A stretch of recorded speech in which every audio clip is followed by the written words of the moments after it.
What on earth happened to found footage horror movies?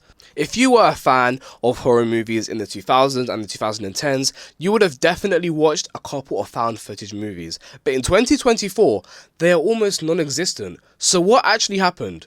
To those that are unfamiliar with this genre, found footage movies are filmed by characters within the story, and these recordings are later found and presented to the audience. The amateurish quality of these films, especially in the horror genre, often amplifies the scare factor. So the first found footage movie I believe was a film called 1980. It was more of a documentary movie. That's what I'm gonna say because I'm not trying to get banned. Y'all can Google it. It wasn't until 1999 when the genre actually picked up steam. And the movie that started that craze was the cultural phenomenon, The Blair Witch Project. The film was about a group of students who got lost in the woods looking for a witch, and a tape was all that was left. The thing is, the actual actors in the movie had to pretend to be missing.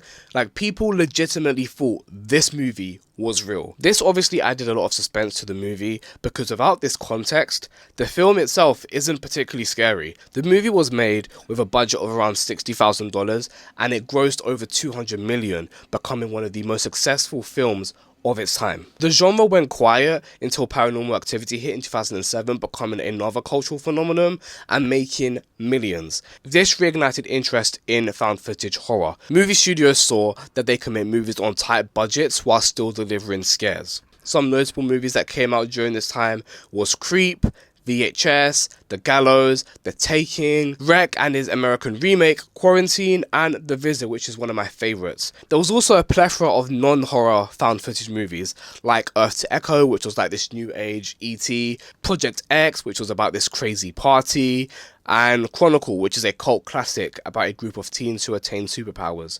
The 2010s were littered with these type of movies. So in the 2020s, there's hardly any of these movies coming out. So what actually happened? Well, it got oversaturated. The frequent release of these type of movies almost every other month diluted their niche appeal. This isn't to say that the movies themselves were bad. Studios were even innovating within the genre, as seen with the unique horror film Unfriended. However, the sheer volume eventually became overwhelming. When The Conjuring came out in 2013, that really did shake up the horror genre, and it showed companies that cheap jump scares do not make horror movies scary. And now we have horror movies that are way more thought-provoking and also require you to watch a 20-minute YouTube video just to understand the ending.